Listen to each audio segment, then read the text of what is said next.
بالله من الشيطان الرجيم بسم الله الرحمن الرحيم إن الحمد لله نحمده ونستعينه ونستهديه ونستغفره ونؤمن به ونتوكل عليه ونعوذ بالله من شرور أنفسنا ومن سيئات أعمالنا من يهده الله فلا مضل له ومن يضلل فلا هادي له أشهد أن لا إله إلا الله وحده لا شريك له وأشهد أن محمدا عبده ورسوله اللهم صل وسلم وبارك على محمد الفاتح لما أغلق والخاتم لما سبق والناصر الحق بالحق والهادي إلى صراطك المستقيم صلى الله عليه وآله وأصحابه حق قدره ومقداره العظيم سبحانك لا علم لنا إلا ما علمتنا إنك أنت العليم الحكيم رب اشرح لي صدري ويسر لي أمري واحلل عقدة من لساني يفقه قولي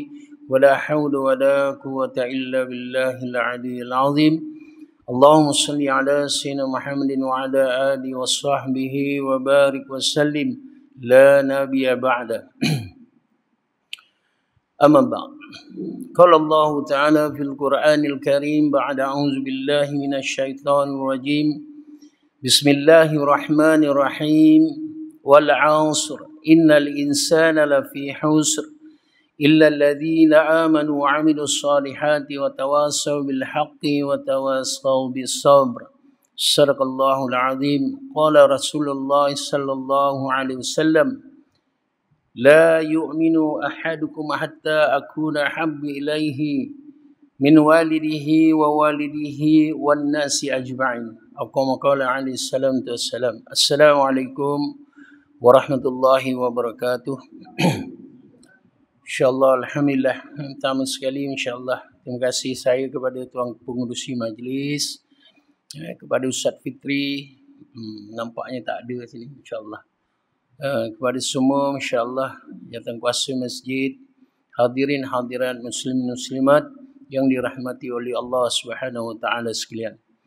Alhamdulillah, pertama sekali insyaAllah marilah kita sama-sama mengucapkan syukur kepada Allah Subhanahu Wa Taala dengan limpah kurnianya hidayah daripada Allah SWT, kasih sayang Allah SWT kepada kita, dapat kita menghadiri insyaAllah salat maghrib secara berjemaah.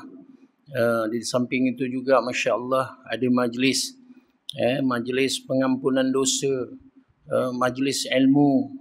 Nak katakan saya ini berilmu banyak tak adalah, tapi adalah sedikit dan juga pengalaman-pengalaman hidup yang hendak dikongsikan. Tuan-tuan yang dimuliakan Allah Subhanahu Wa Taala, sama juga dengan saya hari-hari insya-Allah berfikir apa? Mengucapkan syukur kepada Allah Subhanahu Wa Taala. Dengan apa yang kita dapat hari ini, kita kena banyak syukur kepada Allah Subhanahu Wa Taala. Bukan sahaja Islam kita dapat secara percuma, kan? Masya-Allah kita dapat iman. Innama ya'muru masajidallahi man amana billahi yawmil akhir. Masya-Allah. Hanya salah orang yang beriman yang dapat mengimarahkan masjid. Masya-Allah. Tuan-tuan yang dimuliakan Allah SWT, iman ni satu perkara yang paling mahal sekali. Hari ini kita dapat percuma. Kita kena bersyukur banyak kepada Allah SWT. Bukan hanya di bibir, Masya-Allah. Kita kena masukkan ke dalam hati seikhlas mungkin. Dan juga Masya-Allah, perkara yang perlu kita buat adalah Masya-Allah bersujud kepada Allah Subhanahu Wa Taala, yakni taat perintah Allah Subhanahu Wa Taala, dan juga perintah Allah Subhanahu Wa Taala ni mestilah kita nak lakukannya mengikut cara yang telah diajarkan oleh Rasulullah sallallahu alaihi wasallam. Itulah syukur dalam arti kata yang sebenar. Masya-Allah kita lafazkan Alhamdulillahi Rabbil Alamin, langsung masukkan ke dalam hati kita seikhlas mungkin, Masya-Allah. Lalu kita menterjemahkannya dengan perbuatan kita, fi'li, rukun fi'il gitu, Masya-Allah. Dengan fi'il kita apa perbuatan? Seperti malaikat Jibril alaihissalam mensyukuri penciptaannya yang begitu indah oleh Allah Subhanahu wa taala. Lalu Jibril, ada riwayat yang katakan Jibril ni solat 2 rakaat nak tunjuk syukur dia kepada Allah Subhanahu wa taala. Solat rakaat 2 rakaat selama 20,000 tahun. Ada pula riwayat kata insya-Allah setiap anggota yang dikurniakan oleh Allah Subhanahu wa taala yang begitu cantik indah dengan cahaya yang berkilauan berwarna-warni, kagum Jibril alaihi salam melihat dirinya. Lalu dia melakukan masya-Allah sujud kepada Allah, taat kepada Allah. Setiap anggota dia bersujud selama 70,000 tahun. Jadi kita pun kena macam tu juga. Allah wujudkan cerita tu kenapa? Untuk kita jadikan iktibar lebih-lebih orang macam saya inilah insya-Allah. Kita sentiasa kena memikirkan untuk mentaati segala perintah Allah. Dan perintah Allah ini mestilah nak dilakukan mengikut cara yang telah ditunjukkan, yang telah ditinggalkan, yang telah diwasiatkan, yang telah diajarkan oleh Rasulullah sallallahu taala alaihi wasallam. Itulah syukur yang sebenar-benarnya syukur. Masya-Allah. Hari ini tuan-tuan yang memuliakan Allah Subhanahu wa taala. Ini musim apa ni masya-Allah. Musim kita ni masya-Allah rindu kepada Rasulullah sallallahu taala wasallam. Sama-sama tuan-tuan masya-Allah. Kerana apa? Perasaan rindu ni rindu kepada Rasulullah sallallahu taala wasallam adalah kayu pengukur keimanan kita kepada Allah Subhanahu wa taala. Apa yang saya buat pagi-pagi tuan-tuan masya-Allah, pagi ke malam ke bila masalah yang saya tinggalkan Rasulullah sallallahu taala wasallam ni, saya ambil tangan kiri kanan saya ni, saya takluk dekat dada saya. Saya tahu kat dada saya ni, saya tanya pada diri saya rasa dalam hati saya ni masya-Allah ada tak sedikit walaupun sedikit perasaan merindui Rasulullah sallallahu taala wasallam. Kita kena buat gitu tuan-tuan. Ini tuan guru saya bagi tahu. Dia amanahkan perkara ni kepada saya. Kena tanya kepada diri kita di antara amalan yang perlu kita buat hari-hari. Ada tak kita ni betul-betul rindu kepada Rasulullah sallallahu taala wasallam? Kalau tak ada tuan-tuan, kalau ada alhamdulillah. Syukur. Bila ada orang ada perasaan rindu dalam hatinya, rindu kepada isterinya, maknanya dia sayang kepada isteri dia. Kalau dia rindu kepada anaknya, sekian lama dia keluar pergi outstation lah, lama tak jumpa anak, insya-Allah. Dia ada timbul perasaan rindu dia dengan anak dia. Maknanya dia sayang kepada anak ni, confirm.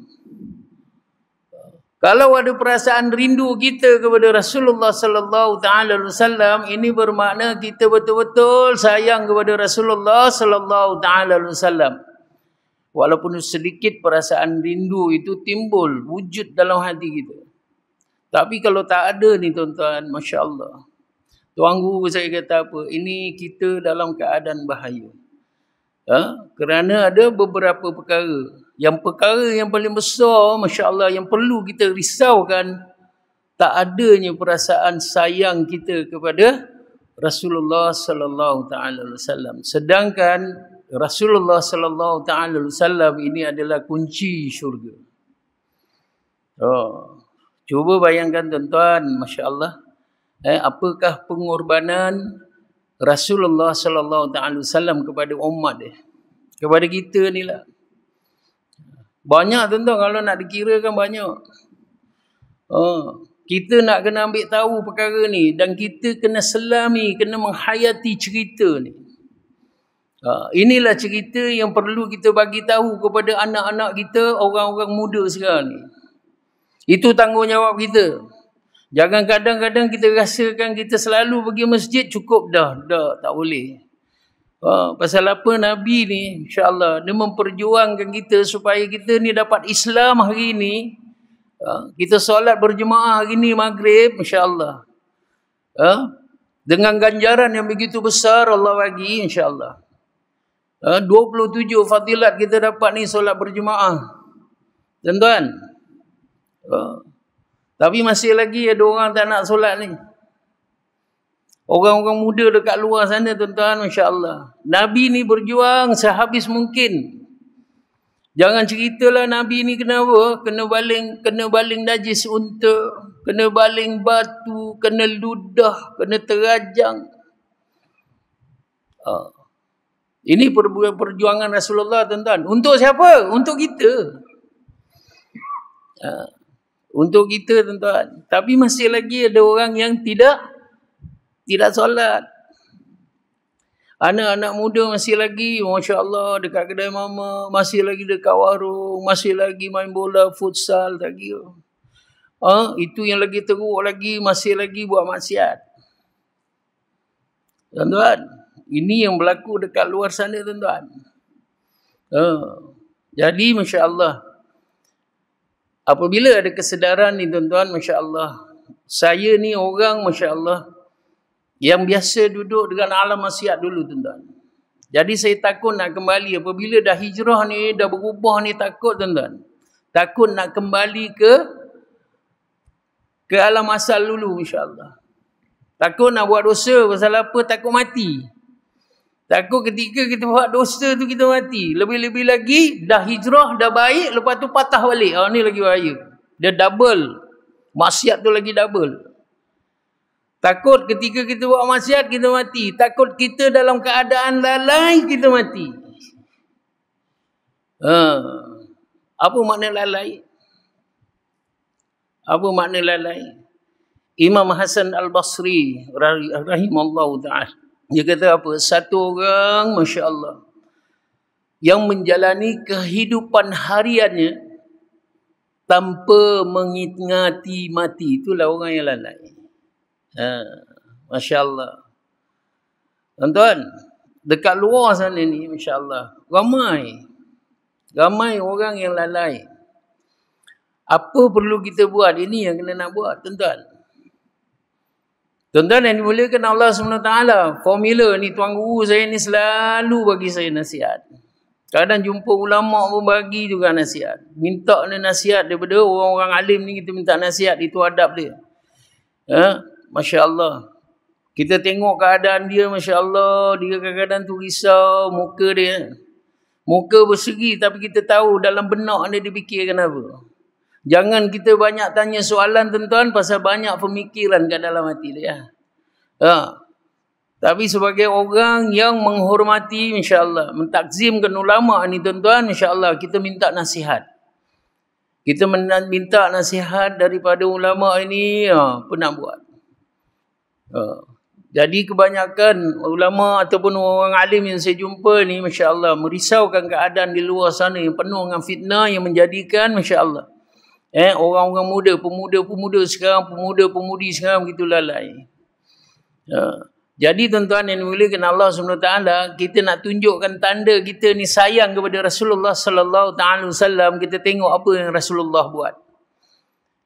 Apa yang Rasulullah buat dalam hidup kita ini, tak boleh tidak, kita tak boleh tinggalkan 4 perkara. Tak kira lah masjid ke, orang yang pegang jawatan dalam masjid, jawatan kuasa masjid, jawatan kuasa surau, Masya Allah, ataupun dalam satu organisasi, Masya Allah, ataupun dalam satu syarikat, ataupun dalam satu persatuan, dalam satu negeri, satu negara, Masya Allah. Dan secara individunya, setiap orang yang dikatakan umat Nabi Muhammad sallallahu ta'ala alaihi wasallam kena galas tanggungjawab ni. 4 perkara kena buat. Tak boleh tidak. Untuk apa? Untuk kita menghayati perjuangan Rasulullah, lalu kita nak sayang Rasulullah sallallahu ta'ala alaihi wasallam dengan melakukan perkara apa yang telah Rasulullah buat dulu. 4 perkara ni, tuan-tuan. Kena hayati betul-betul, Masya Allah. Kena muhasabah diri saya ni setiap ni. Mula, Masya Allah, mula saya terima amanah ni, tuan-tuan, tak keruan. Tak boleh nak duduk diam, tuan-tuan. Sebab hari ni gahkan juga. Saya cakap dengan Ustaz Fitri, tolonglah aturkan program saya untuk sejak apa ni saya balik ke mak mertua saya di pulau, Masya Allah, di balik pulau. Saya cakap saya tak nak buang masa. Saya nak juga teruskan usaha dakwah ni. nak menyampaikan amanah daripada tuan guru saya ni, masya-Allah, daripada amanah tuan guru saya ni daripada Rasulullah sallallahu taala wasallam. Jadi ni yang nak sampaikan ni. Oh, pegang hati, rindu tak pada Rasulullah? Tak ada rindu, tak ada sayang, masya-Allah. Kita hari ni kita nak sayang Rasulullah sallallahu taala wasallam kerana apa? Itulah kunci syurga kita. Kalau tak ada perasaan sayang, tuan-tuan kena cari perkara ni. Jadi secara asasnya tuan guru saya cakap, masya-Allah, buat 4 perkara ni. Buat 4 perkara ni, masya-Allah. Yang pertama ni saya tinggalkan yang belakang. Kita masuk yang kedua. Yang kedua ni ibadah, tuan-tuan. Setiap individu, masya-Allah, setiap organisasi, masjid dan apa sajalah sebuah negara, masya-Allah, kena pastikan ibadah ini berjalan. Solat, kenalah hidupkan masjid, masya-Allah. Puasa, raikan bulan Ramadan ini masjid, pihak organisasi ke masjid ke, ataupun setiap individu itu untuk meraikan bulan Ramadan ini. Adakan aktiviti dakwah, adakan aktiviti macam-macam bulan Ramadan yang selalu kita buat ni, masya-Allah. Kena aktifkan lagi supaya masya-Allah orang sedar. Bulan puasa ni, puasa ini wajib. Kena beritahu, tuan-tuan. Kena pantakkan hari-hari perkara ni kena dinyatakan. Kalau tidak, manusia ni lupa. Memang fitrahnya manusia ni pelupa. Sebab diturunkan Rasulullah, Nabi-Nabi ni untuk mengingatkan kita.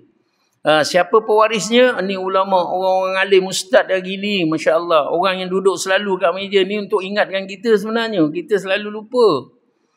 Iman selalu berbolak-balik, kadang bawah, kadang atas, kadang tepi, kadang kiri, kanan, depan, belakang, kita tak tahu, insya-Allah. Tapi dengan usaha ini, masya-Allah, mengingatkan kita supaya kita kembali kepada fitrah kita. Apa dia? Kembali kepada agama Islam.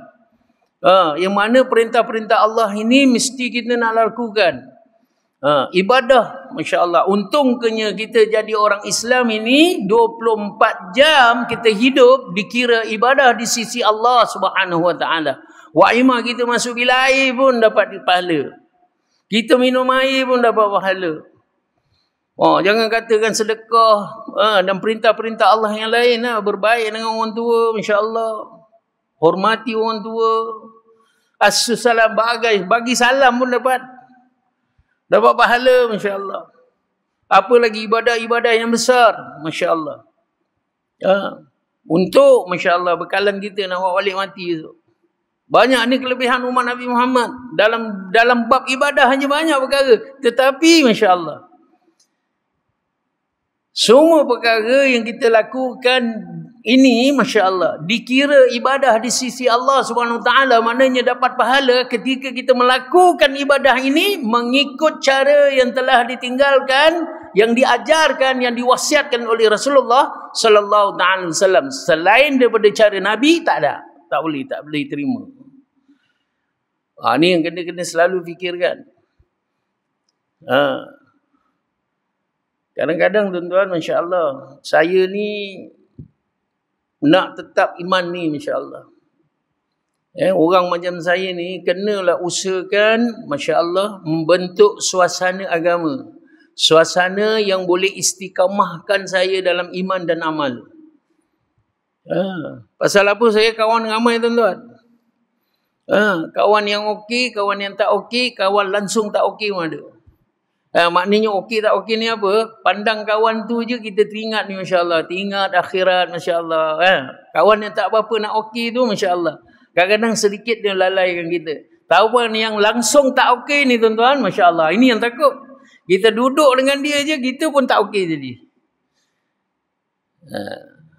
Ini bahaya tak?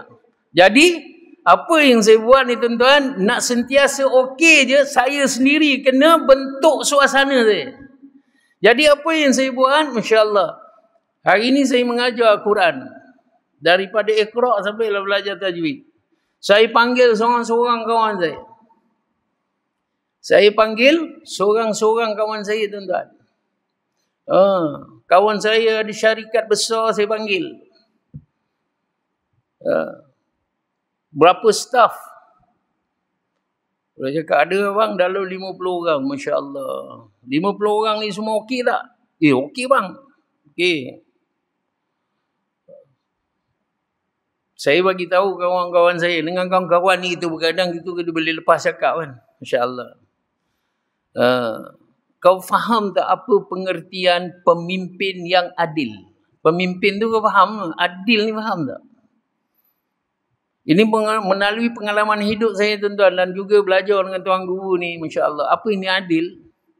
Kadang-kadang tu kita dulu kita fikirkan, Masya Allah, seorang hamba Allah tu kita bagi 100, yang seorang lagi pun kita bagi 100. Pada pandangan kita itulah adil. Tapi sebenarnya adil ni lebih besar daripada tu. Saya cakap dengan sahabat saya, kau nak jadi pemimpin yang adil, Masya Allah, jangan rasakan yang selama hari ni kita tubuhkan syarikat, kita bagi peluang orang bekerja, sambil tu kita bagi dia gaji, Masya Allah. Adakah cukup untuk panggil kau ni seorang pemimpin yang adil? Kawan saya terfikir tuan-tuan, ini adik-adik saya semua. Semua bawah umur daripada saya, ada company besar-besar. Ada satu tu company sampai 200 orang staff tuan-tuan. Adakah cukup dengan kau bagi peluang pekerjaan, kau bagi kat dia dengan sedikit kebajikan sebagai pekerja, adakah cukup untuk aku panggil kau pemimpin yang adil? Kerana di mahsyar besok pemimpin ni semua akan dipanggil. Tak kira pemimpin keluarga ke, pemimpin masyarakat ke, pemimpin sebuah negara ni semua akan dipanggil. Dan ditanya, betul ke kau ni pemimpin yang adil? Apa makna adil? Seorang pemimpin yang adil ni tuan-tuan, Masya Allah, nak kena pastikan orang bawahan dia ini duduk di dalam agama, ada agama, faham agama, mengamalkan agama. Ketika dia bekerja, dia amalkan agama. Supaya apa tuan-tuan? Agama ini adalah panduan dia. Agama adalah panduan dia. Quran dan hadis ini panduan dia. Apabila dia dapat gaji beribu-ribu, dia tahu macam mana nak usahakan gaji dia tu ke arah yang Allah suka dan Nabi suka. Kalau dia tak ada agama tuan-tuan, Masya Allah, ini ramai berlaku kat luar sana. Saya ni penyelam profesional tuan-tuan, gaji sebulan 30-40 ribu. Anak-anak muda umur 23 tahun, 24, 25 tahun tuan-tuan, pegang satu bulan 30 ribu. Tuan-tuan bayangkanlah apa dia buat. Jika tak ada agama tuan-tuan, Masya Allah, tidak menghayati agama, tidak faham agama, agak-agak apa dia akan buat dengan duit 30 ribu tu? Satu bulan gaji 30 ribu. Ini yang bahaya. Kalau tak ada agama yang memandu dia untuk menguruskan kewangan dia yang begitu banyak, jangan harap tuan-tuan zakat dah ke mana. Sedekah tak macam mana. Kita tak tahu apa benda. Yang pasti je Masya Allah, dia enjoy. Dia enjoy mengikut nafsu. Ini berdasarkan pada pengalaman saya tuan-tuan. Masya Allah, saya cakap dengan kawan saya, engkau ni benar-benar adil ke? Kau dah pastikan ke pekerja-pekerja engkau ni solat 5 waktu? Kerana apa? Ini tanggungjawab kau. Kerana 8 jam dia bersama-sama dengan syarikat tu. Jadi 8 jam ni lah bos, Masya Allah, kena bertanggungjawab nak pastikan agama dia ni ada. Dia mengamalkan agama. Solat dia, puasa dia, dan semua perintah-perintah Allah ini dilaksanakan atau tidak. Kau dah cek belum ngaji dia macam mana? Qurannya macam mana? Tuan-tuan, saya panggil seorang-seorang tuan-tuan. Baca Fatihah. Saya tasmik dulu baca Fatihah. Ini yang berlaku kat luar sana tuan-tuan, Masya Allah. Semua yang menghafal Fatihah ni, Masya Allah, dia sekadar hafal saja. Kerana apa? Itu amalannya daripada kecil dulu. Sama ada maknya paksa ke, maknya ajar, mak bapaknya ajar, dia belajar dekat sekolah. Habis dia dah hafal tu, macam dia, Masya Allah, cukup aku dah hafal. Cukup aku dah hafal. Sampailah kedua, tak adalah langsung niat dalam hati berazam untuk mempertingkatkan lagi baca Fatihah dia. Kerana apa? Dia tidak sedar yang Fatihah ni begitu penting. Umul kitab, insya-Allah. Segala isi kandungan maksud Al-Quran, Masya Allah, seluruh dalamnya adalah dalam surah Al-Fatihah. Dan ia begitu penting kerana menjadi rukun solat. Tak betul baca Fatihah, solat tak lulus. Solat tak pas, tuan-tuan. Tadi bacalah, Masya Allah. Ada 140 huruf. Daripada huruf ba sampailah huruf nun. 100 lebih kurang 140 huruf. Tak boleh ditambah, tak boleh dikurangkan, tak boleh diubah. Kalau berlakunya kesilapan besar, macam mana? Barisnya bertukar, makhraj huruf tak betul, habis. Kalau batal Fatihah, batal lah solat. Cuba cek. Pasal apa kadang-kadang kita orang ni, kita dah hafal daripada kecil dah, kita buat tak tahu. Ini yang berlaku kat luar sana, tuan-tuan. Saya hari-hari menghadapi perkara ni. Itu maknanya baca Fatihah secara adat.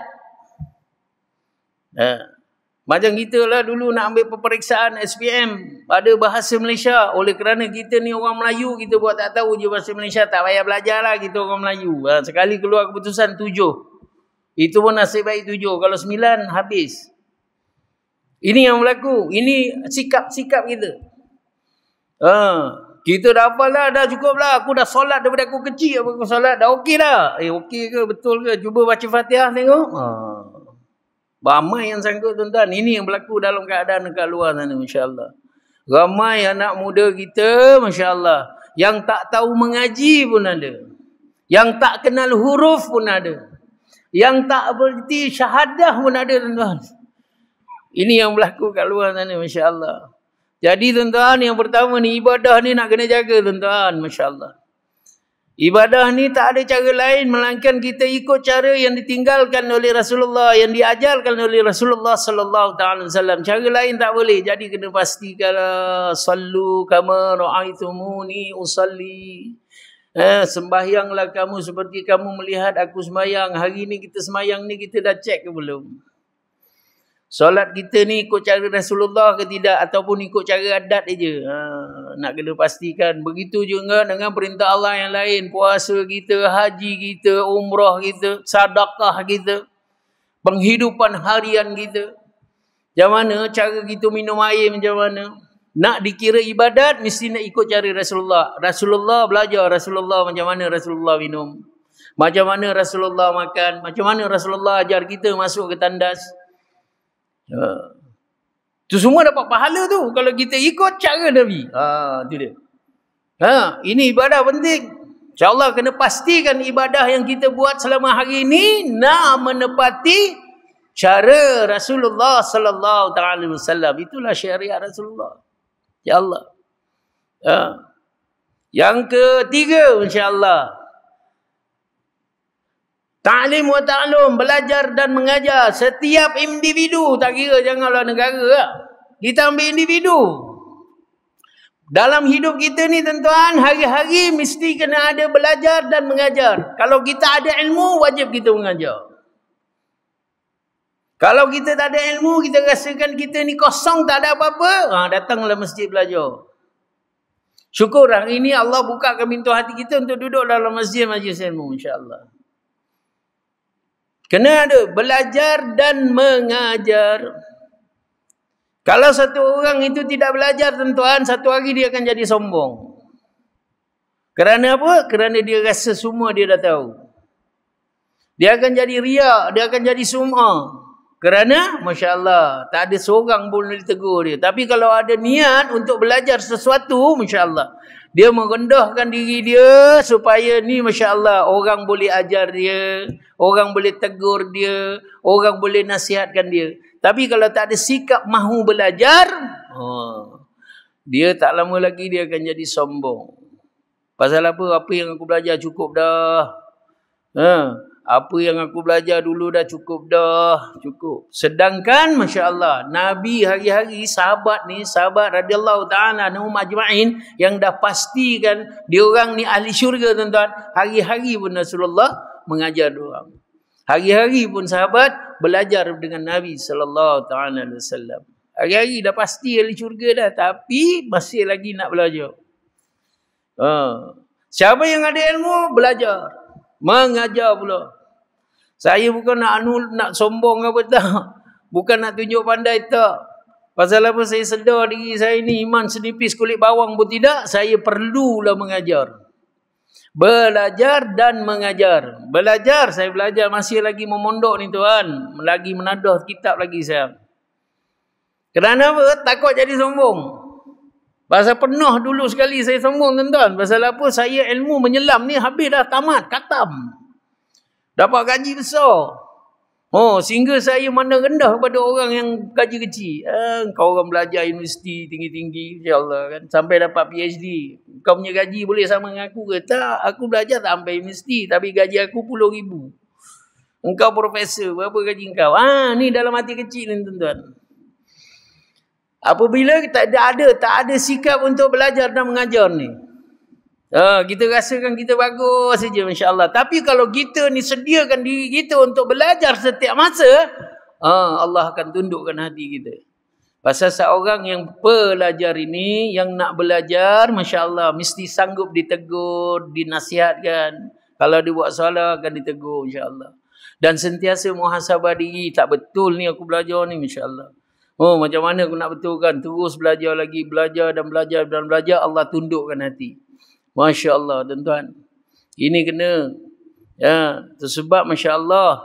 Kerana Rasulullah SAW kata dalam satu hadis, orang yang Masya Allah, kerana dalam hatinya untuk jalan untuk pergi ke menuntut ilmu, Masya Allah, Allah akan mudahkan jalannya untuk menuju ke syurga. Sampai macam tu sekali. Rasulullah galakkan kita ni belajar. Sampai macam tu disediakan perjalanan nak pergi nuntut ilmu ni tuan-tuan, masya-Allah. Kalau saya nak cerita dalam satu kitab Mutla' Badrain, masya-Allah. Seorang pelajar ni, masya-Allah, apabila dia keluar daripada rumah dia untuk pergi ke masjid ataupun pergi manalah tempat dia nak belajar, dia digolongkan sebagai fi sabilillah. Orang yang keluar jalan Allah. Apabila orang keluar jalan Allah ni, sementara dia nak pergi ke tempat belajar dia ataupun dia tengah belajar, dia balik daripada belajar, matilah dia, aksiden ke apa ke, insya-Allah. Matinya sebagai seorang fi sabilillah, mati syahid. Ketika dia belajar ni tuan-tuan, buka pintu rumah nak pergi belajar ni, sampailah dia habis belajar pergi ke rumah ke balik, ketika itu seluruh makhluk di langit, di bumi dan seluruh makhluk di lautan mendoakan keampunan dosa dia. Ini di antara kelebihan orang yang menuntut ilmu. Orang yang sedang menuntut ilmu ni, dalam satu hadis Rasulullah sallallahu taala wasallam, masya-Allah. Saya bagi maksudnya lebih kurang tuan-tuan, masya-Allah. Seorang pelajar apabila dia lalu di kawasan perkuburan, nescaya Allah akan angkat azab 40 hari ahli kubur. Seorang pelajar lalu terbelah kubur tuan-tuan. Ni pergi cari kubur lepas ni. Bahawa yang menuntut ilmu ni lalu sebelah kubur. Allah angkat azab kubur selama 40 hari. Ni dalam kitab Mutla' Badrain, masya-Allah.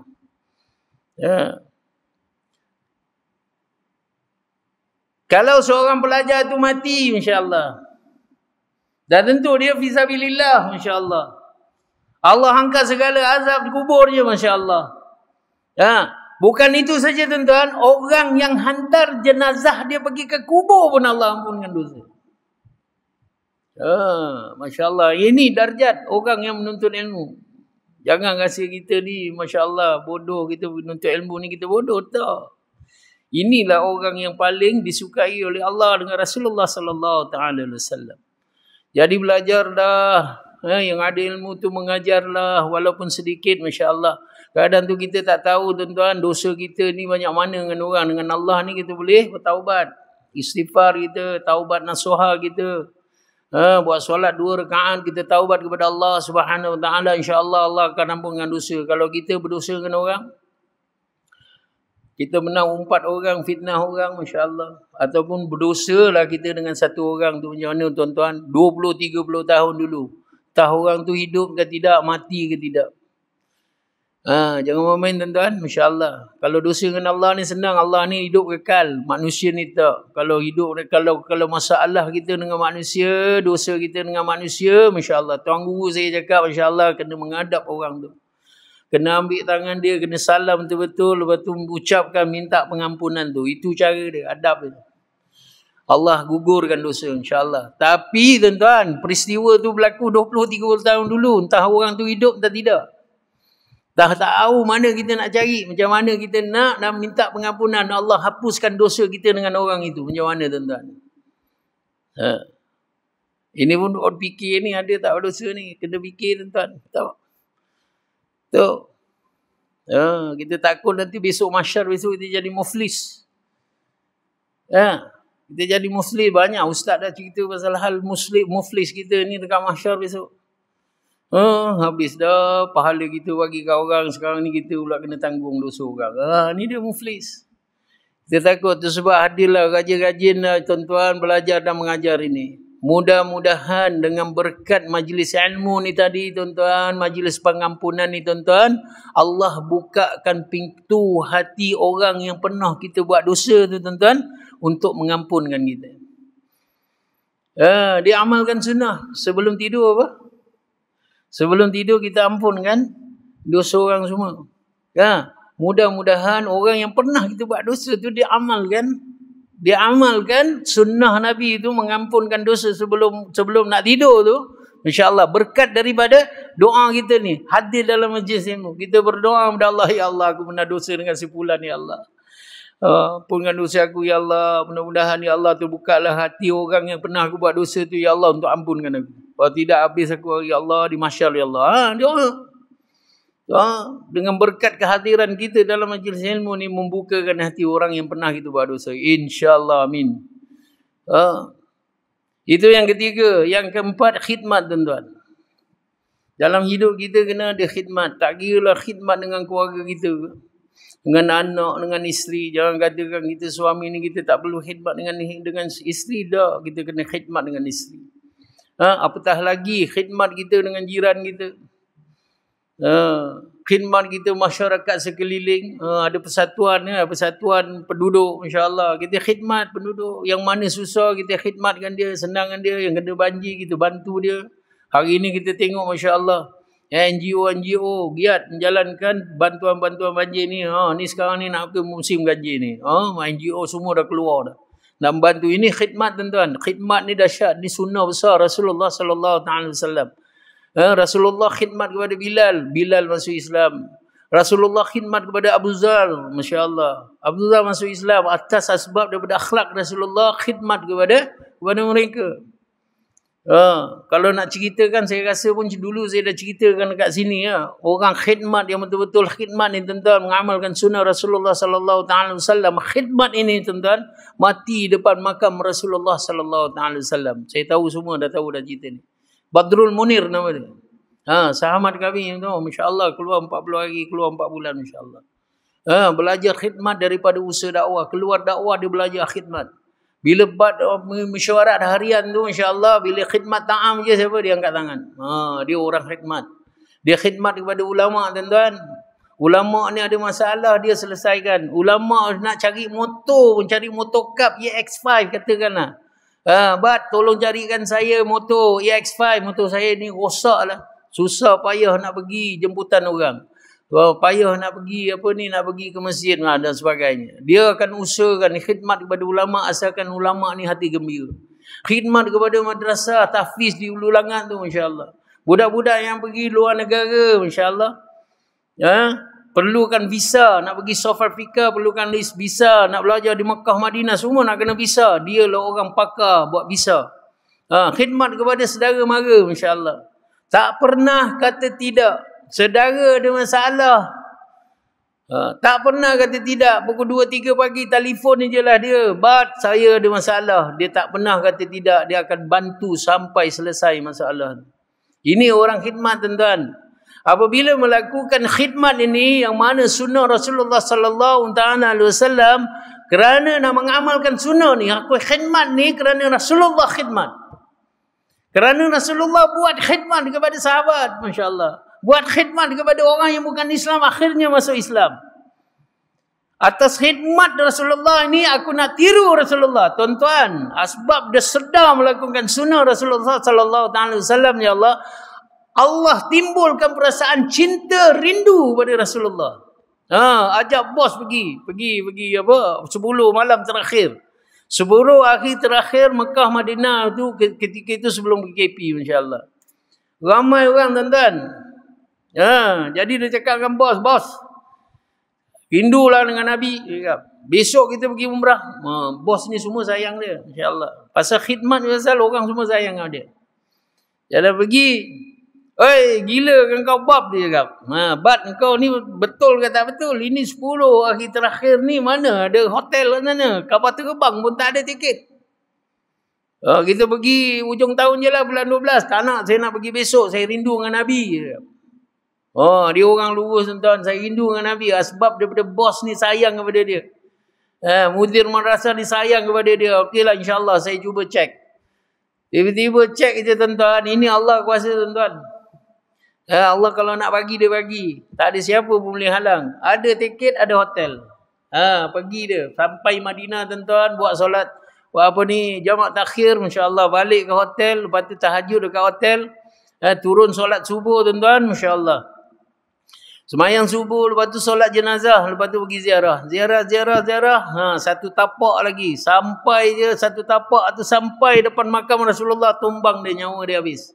Depan makam Rasulullah. Habis kecoh. Satu jazirah Arab kecoh. Ini siapa manusia ni? Apa amal dia? Saya yang duduk Madinah ni pun belum tentu lagi mati macam ni.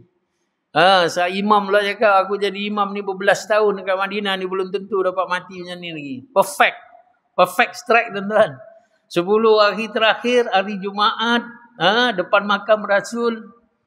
Akhirnya dimakamkan di Jannatul Baqi. Bersebelahan dengan Sayyidina Uthman bin Affan yang kubur. Makam, insyaAllah. Ini khidmat. Sebab kita kena khidmat semata-mata nak amalkan sunnah Rasulullah sallallahu ta'ala wasallam. Siapa je dalam kesusahan, insya-Allah kita khidmat. Insya-Allah. Ini nak musim-musim haji ni. Tolong-tolong, insya-Allah. Ini khidmat. Dan yang pertama tadi saya akhirkan ini adalah usaha dakwah tuan-tuan. Dakwah kena buat. Kenapa kita kena dakwah?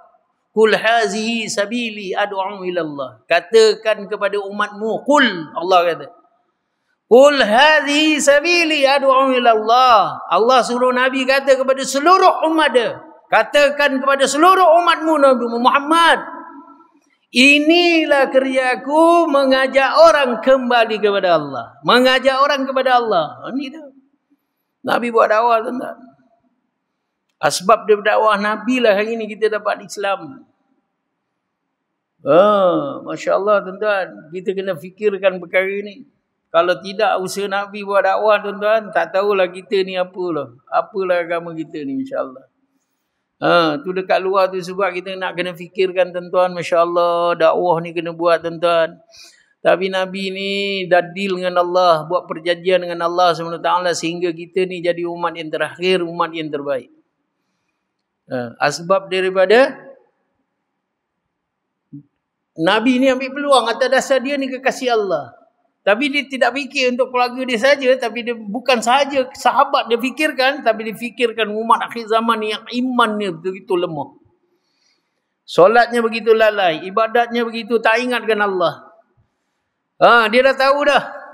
Sifat maha mengetahui Allah ni ada pada Rasulullah sallallahu taala sehingga masa depan dia dah tahu. Dia boleh tahu umat akhir zaman iman bagaimana. Jadi dia Masya Allah merayu dengan Allah supaya jaga umat ni. Sayanglah umat akhir zaman ni. Masya Allah. Itu sebab hari ini tuan-tuan kita jadi umat yang terbaik. Kuntum khaira ummati ukhrijal linnas. Kamu umat Muhammad adalah umat yang terbaik. Aku lahirkan untuk semua manusia. Kenapa kita jadi yang terbaik? Ta'muruna bil ma'ruf wa tanhauna 'anil munkar. Kerana kita mengajak orang kepada yang ma'ruf dan mencegah kepada yang mungkar. Mengajak inilah dakwah. Sebab daripada dakwah inilah kita jadi umat yang terbaik. Umat dulu tak boleh buat dakwah. Umat Nabi Muhammad sallallahu alaihi wasallam boleh buat dakwah. Jadi kena fikir-fikirkan. Sebab daripada kita ni Nabi dah tahu dah imam kita ni terlalu lemah tuan-tuan, masya-Allah. Tapi Nabi ni masya-Allah dia sayang kepada umat dia. Dia masya-Allah meringankan kerja dakwah ni. Sama apa? Nabi kata balighu anni walau ayat, sampaikan dariku walaupun sebaris ayat.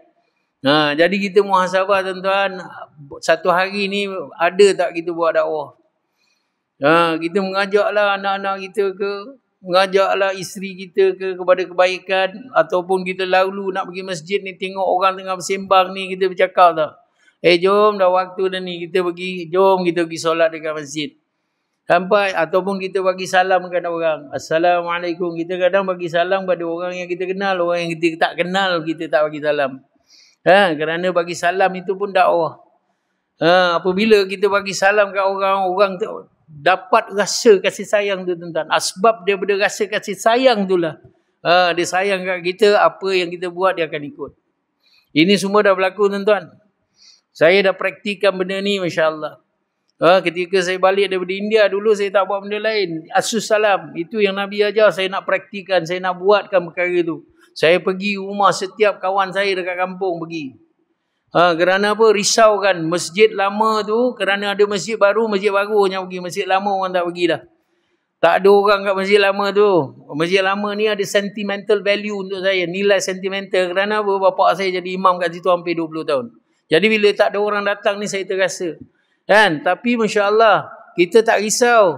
Kita ingatkan balik, Masya Allah, saya ingatkan balik apakah formula yang Nabi dah tinggalkan kepada kita untuk mengajak orang kembali kepada masjid. Nabi cakap apa? Asus salam, bagi salam. Lepas tu apa? Kita bagi makan. Lepas tu hubungkan silaturahim, Masya Allah. Ada silaturahim, kita boleh mula berkalam, Masya Allah. Baru mulalah kita bersolat bersama-sama, Masya Allah. Ini perkara saya buat, tuan-tuan, saya pergi, Masya Allah.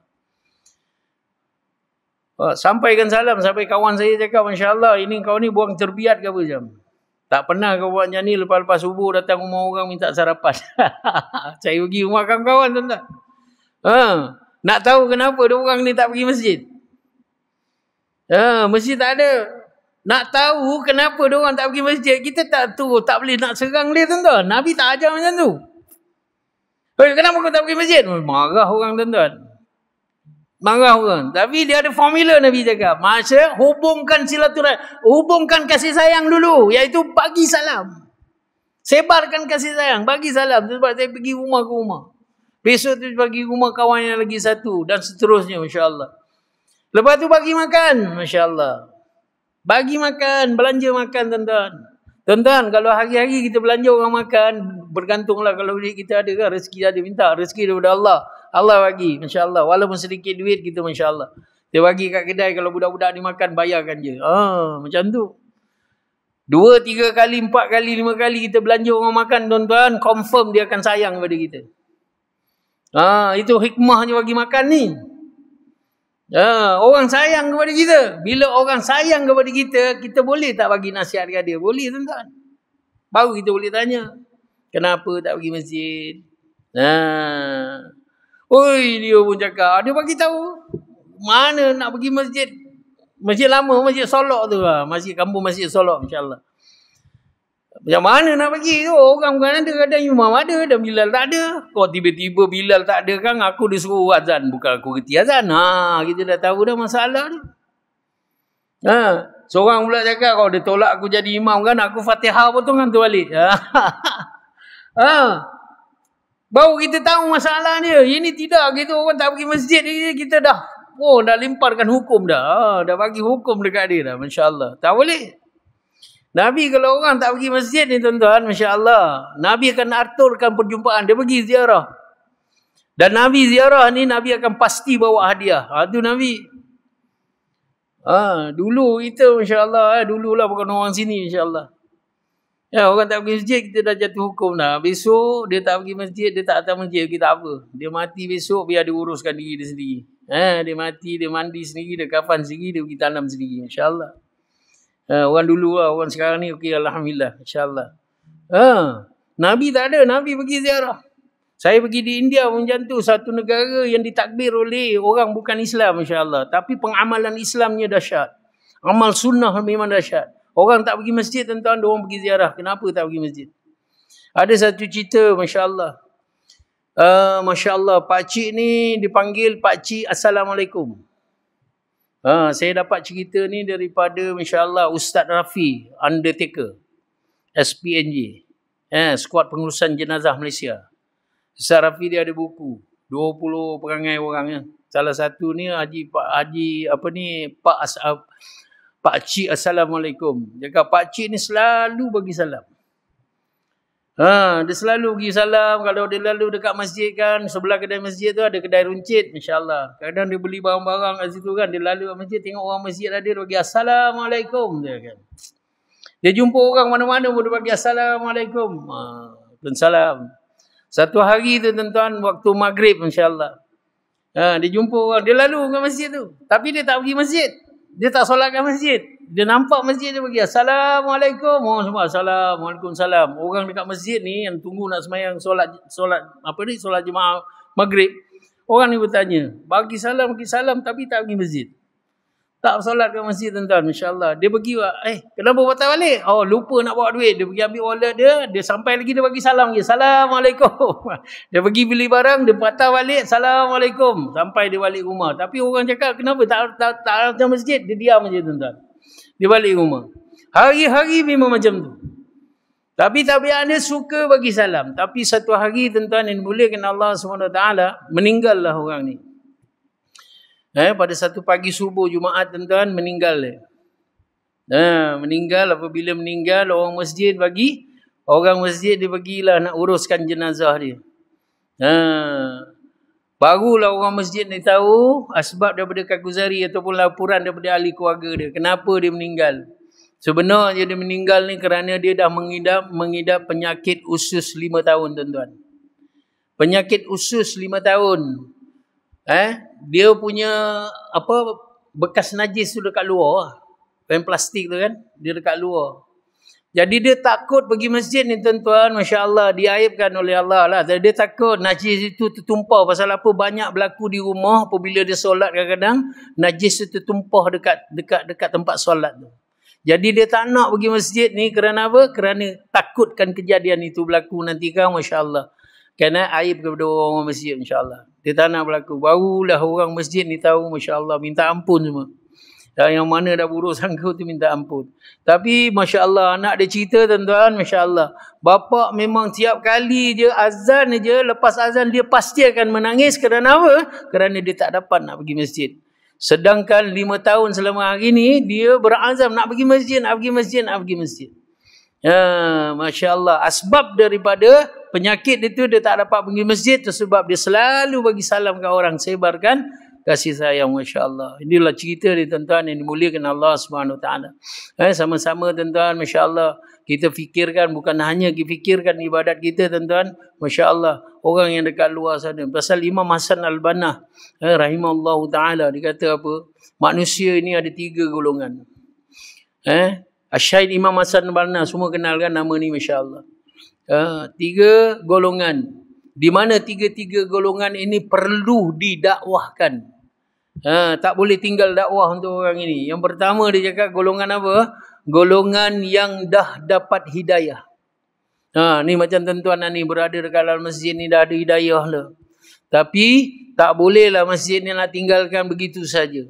Kena dakwahkan juga, tapi kaedahnya yang bersesuaian. Contohnya macam majlis-majlis ilmu, masya-Allah. Kan adakan program-program dekat masjid untuk menarik orang yang dah dapat hidayah ini supaya istiqamah dalam iman amal. Supaya hidayah itu sentiasa berada dalam diri dia untuk melakukan perkara-perkara yang baik. Golongan yang kedua, masya-Allah, yang masya-Allah hidupnya dengan Islam ni 50-50. Masih lagi mengejar dunia. Dia solat kan, tapi selalu takhir solat dia. Pasal apa? Sibuk kejar dunia. Dia beriman, dia tahu hukum hakam tuan-tuan, tapi masih lagi tak dapat nak amalkan sunnah Rasulullah sallallahu taala wasallam, solat pada waktunya, awal waktu dan sebagainya, berjemaah dan sebagainya. Dia tak dapat nak lakukan itu. Dia sibuk sana, appointment sini, jumpa datuk, nak deal projek, masya-Allah. Kerana selalu berada dalam kereta. Jadi kaedah yang sesuai untuk orang ini, masya-Allah. Jadi radio ni main peranan. Contoh satu, radio main peranan. Kerana dia selalu dalam kereta buka radio. Untung-untung, masya-Allah, ketika dia buka, dia bawa kereta tu, masya-Allah. Kerana dia dengar lah hadis Nabi ke, masya-Allah. Ataupun sembang santai daripada ustaz-ustaz ni ke, masya-Allah, membukakan hati dia untuk amalkan sunnah ni, masya-Allah.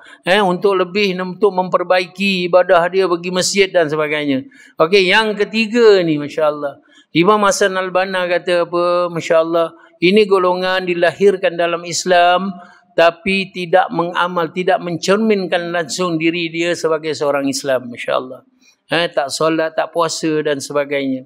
Jadi ini kaedah dakwah yang macam mana yang perlu kita, yang sesuai untuk mereka ni. Dia malam jadi siang, siang jadi malam terbalik.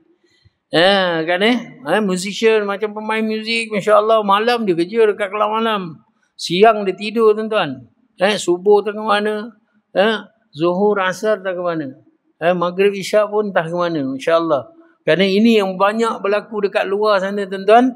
Masya Allah. Apakah yang perlu dilakukan untuk anak-anak muda hari ni?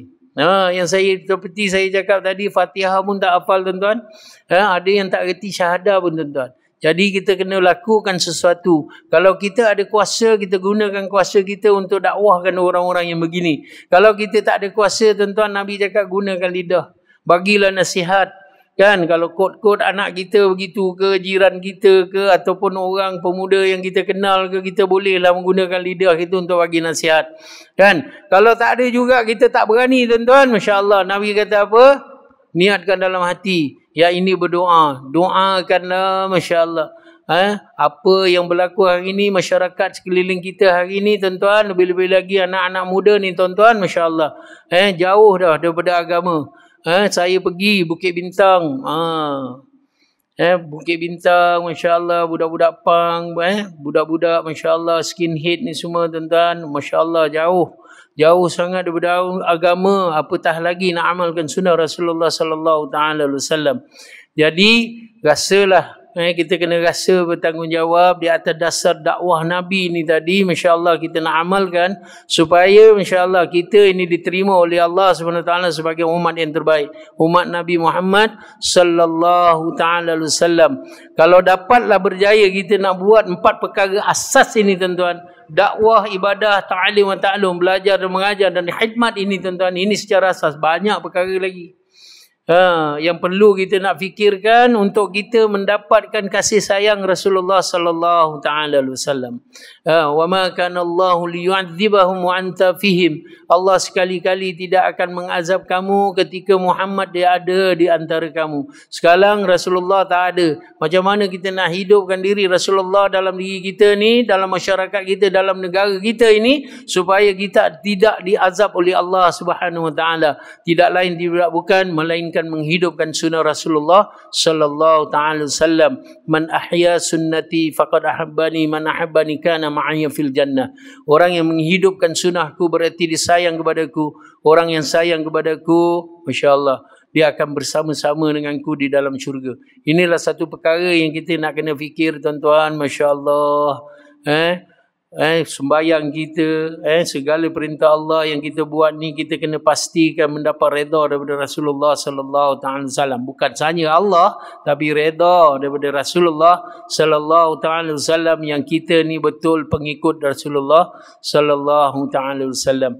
Mari kita sama-sama tuan-tuan, masya-Allah, berazam insya-Allah untuk lakukan apa saja perkara yang telah ditinggalkan oleh Rasulullah sallallahu taala wasallam untuk mendapatkan perasaan kasih sayang kepada Nabi kita. Dan seterusnya, masya-Allah, kita berazam untuk ada perasaan rindu kepada Rasulullah sallallahu taala wasallam. Inilah usaha saya bersama dengan sahabat-sahabat saya hari ini tuan-tuan, masya-Allah. Sampai saya buat kelas pengajian Quran saya sendiri. Bukan nak tunjuk pandai tuan-tuan, semata-mata nak wujudkan satu suasana, masya-Allah, untuk kita kembali kepada agama. Saya pergilah ke syarikat, masya-Allah, yang terbaru ini, masya-Allah, ada seorang hamba Allah, dia beli satu kedai shop lot tu, dia wakafkan kepada saya dan tuan guru saya untuk adakan majlis-majlis ilmu. Lebih-lebih lagi mengajar Al-Quran. Itu sebab hari ini saya mengajar Al-Quran. Kalau saya dekat luar outstation, saya akan buat secara online.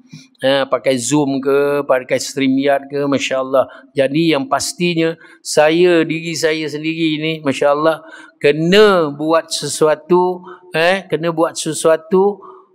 untuk, masya-Allah, untuk saya ni sentiasa mengingati mati, sentiasa mengingati akhirat. Kalau tidak tuan-tuan, saya lalai. Bapak saya dulu cakap apa, jam apa itu hakikat pahala. Jadi saya cakap pahala ni apabila kita buat baik, kebajikan, buat perkara yang Allah suka, Nabi suka, Allah akan anugerahkan pahala. Betul dia cakap. Tapi hakikat pahala ni apabila Allah redakan kau. Sebab bila melakukan sesuatu perkara yang baik, kau berdoa kepada Allah SWT, Allah Subhanahu Wa Taala, mohon reda Allah. Minta apa saja apa yang kita buat, kita mohon reda Allah. Kau buat ini kerana Allah Taala, minta Allah redakan. Masya-Allah. Kan? Dan apa itu hakikat dosa jam? Masya-Allah. Apabila sedetik engkau lalai, engkau lupakan Allah, itu adalah dosa. Tuan-tuan yang dimuliakan Allah Subhanahu Wa Taala, hari ini saya buat apa saja supaya saya tidak menjadi lalai. Takut tuan-tuan, takut ini masa ni bila ni hari ni sahabat saya punya isteri meninggal. Besok tak siapa lagi, mungkin besok kita pula. Masya-Allah. Ingat mati ni bagus ni tuan-tuan, masya-Allah. Ingat mati ni Nabi cakap orang yang bijak, al-kayyisu man dana nafsahu wa amala lima ba'dal maut. Orang yang bijak ini adalah orang yang membuat persediaan untuk menghadapi hari kematian dia.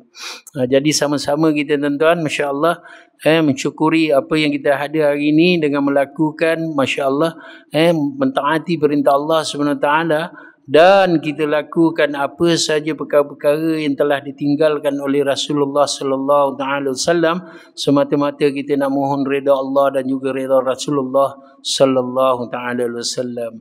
Cukup sekadar itu, saya minta maaf kalau ada terkasar bahasa, masya-Allah, kekurangan daripada diri saya, itu kelemahan diri saya, dan yang selainnya yang baik-baik ini semua daripada Allah Subhanahu wa taala. Aqulu qali hadza wa astaghfirullahal azim li wa lakum. Assalamualaikum warahmatullahi wabarakatuh.